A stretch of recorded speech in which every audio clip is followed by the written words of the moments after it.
மாண்புமிகு அமித்ஷா அவர்களே, நீங்க இல்ல உங்க சங்கி படையே கூட்டிக்கிட்டு வந்தாலும் உங்களால் ஒண்ணும் இங்க பண்ண முடியாது. இது தமிழ்நாடு, இது தமிழ்நாடு. எங்களுடைய கேரக்டரையே புரிஞ்சிக்க மாட்டீங்களா?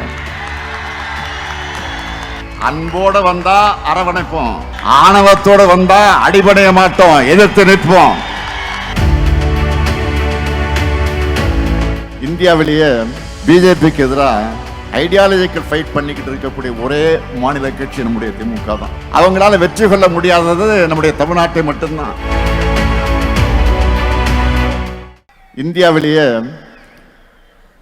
பிஜேபிக்கு எதிராக ஐடியாலஜிக்கல் ஃபைட் பண்ணிக்கிட்டு இருக்கக்கூடிய ஒரே மாநில கட்சி நம்முடைய திமுக தான். அவங்களால வெற்றி கொள்ள முடியாதது நம்முடைய தமிழ்நாட்டை மட்டும்தான். அதனால்தான் அமித்ஷா போன்றவருக்கு நம்ம மேல எரிச்சல். பேசினாங்கல்ல, அண்மையில கூட என்ன பேசினார் அவரு? பீகாரை ஜெயிச்சிட்டோம், அடுத்து டார்கெட் தமிழ்நாடு தான் சொல்றாரு. மாண்புமிகு அமித்ஷா அவர்களே, நீங்க இல்ல உங்க சங்கி படையே கூட்டிக்கிட்டு வந்தாலும் உங்களால் ஒண்ணும் இங்க பண்ண முடியாது. இது தமிழ்நாடு, இது தமிழ்நாடு. எங்களுடைய கேரக்டரையே புரிஞ்சிக்க மாட்டீங்களா?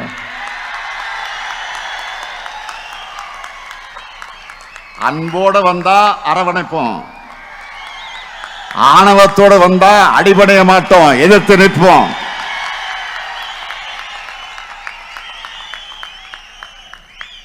மீண்டும் சொல்றேன், அன்போட வந்தா அரவணைப்போம், ஆணவத்தோட வந்தா அடிபடைய மாட்டோம், எதிர்த்து நிற்போம். உங்களை ஜெயிச்சு காண்பிப்போம். இங்கே கூடியிருக்கக்கூடிய இளைஞரணி தம்பிகளுக்கு சொல்றேன், ஒவ்வொரு தலைமுறைக்கு முன்னாடியும் ஒரு வரலாறு ஒரு கடினமான கேள்வியை முன்வைக்கும். அதுக்கு ரியாக்ட் பண்ண முடியாம மண்டியிடக்கூடியவங்களை வரலாறு மறந்துடும், மக்களும் மன்னிக்க மாட்டாங்க. ஆனா வரலாறு முன்வைக்கிற கேள்விகளை எதிர்த்து ஃபைட் பண்ணி வரலாற்று திருத்தி எழுதுறவங்களை மக்களும் மறக்க மாட்டாங்க, வரலாறு மறக்காது. நீங்கெல்லாம் வரலாறு படைக்கணும். அதுக்கு எப்போ மக்களோட மக்களாக நீங்க இருக்கணும். மக்களுக்காக இருப்பது தான் அரசியல். அந்த அரசியலை செய்யத்தான் உங்க எல்லாருக்கும் பொறுப்புகள் வழங்கப்பட்டிருக்கு. மக்கள்கிட்ட போங்க, அவங்க கூடவே வாழுங்க, அவங்களுக்காக குரல் கொடுங்க. இதுதான் உங்களுக்கான டாஸ்க். அரசியல்ல சொகுசு எதிர்பார்க்காதீங்க. இங்க கடுமையாக உழைக்கக்கூடியவங்களுக்கு தான் இடம் கிடைக்கும். அந்த இடம் கட்சி பொறுப்புல மட்டும் இல்ல, மக்கள் மனசுலயும் நிரந்தரமாக இருக்கும். பேரறிஞர் அண்ணா அவர்கள் தலைவர் கலைஞருடைய உழைப்பை பாராட்டினார். தலைவர் கலைஞர் என்னை பத்தி சொல்லும் போது உழைப்பு உழைப்பு உழைப்புன்னு தான் சொல்வார். இப்ப நானும் தம்பி உதயநிதி அவருடைய உழைப்பை பார்க்கிறேன். அதே உழைப்பு உழைப்பு உழைப்பு, அதைத்தான் உங்க கிட்ட எதிர்பார்க்கிறேன். அந்த உழைப்புக்கு இருக்கக்கூடிய இளைஞரணி படை தயாரா? உதயநிதி பேசும்போது கேட்டார்,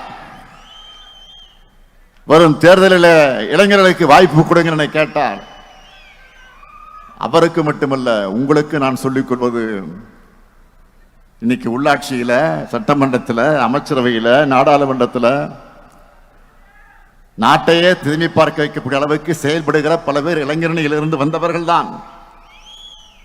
நாளைக்கு உங்களிலிருந்து பலரும் இந்த இடத்திற்கு வரணும். நிச்சயமாக வரத்தான் போறீங்க. அதுக்கு தயாராக இளைஞரணியும் தாய் வீட்டை பயன்படுத்திக்குங்க. இங்க உதயநிதி சொன்ன மாதிரி நீங்க ஒவ்வொருத்தரும் மினிமம் 10 இளைஞர்களை உங்களோட சேர்த்துக்கணும்.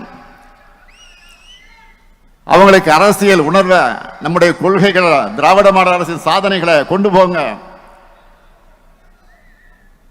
அங்க ஒவ்வொருத்தருடைய வாக்கும், நம்ம குடும்பத்தினுடைய வாக்குகளும், அவங்க நண்பருடைய வாக்குகளும் உதயசூரியனுக்கு நம்முடைய கூட்டணி கட்சிகளோட சின்னங்களுக்குத்தான் கிடைக்கணும். கடந்த கால ஆட்சியாளர்கள் செய்த தவறுகளை, குற்றங்களை, துரோகங்களை மக்களுக்கு நினைவுபடுத்துங்க. அவங்க திரும்பி வந்தா தமிழ்நாடு என்னென்ன ஆபத்துக்களை சந்திக்கும்னு மக்கள்கிட்ட சொல்லுங்க. நாடே திரும்பி பார்க்கிற அளவுக்கு தமிழ்நாட்டை முன்னேற்றி இருக்கக்கூடிய நம்முடைய திட்டங்களை பத்தி எடுத்து சொல்லுங்க. நான் உறுதியோடு சொல்றேன், நாட்டில் என்ன உலகத்திலேயே எந்த ஆட்சியும் செஞ்சிருக்க முடியாத அளவுக்கு முத்திரை திட்டங்களை யாராவது செஞ்சிருக்காங்களா நம்ம ஆட்சியை மாதிரி? செய்திகளை உடனுக்குடன் தெரிந்து கொள்ள கீழ்கண்ட கேபிள் மற்றும் டிடிஹெச் நெட்வொர்க்குகளில் எம்நாடு செய்தி தொலைக்காட்சியை காணுங்கள். பாதகம் செய்பவரை கண்டால் நாம் பயம் கொள்ளலாகாது பாப்பா. மோதி மிதித்து விடு பாப்பா, அவர் முகத்தில் உமிழ்ந்து விடு பாப்பா. அண்மை செய்திகளை உடனுக்குடன் தெரிந்து கொள்ள இணைந்திருங்கள் எம்நாடு தொலைக்காட்சியுடன்.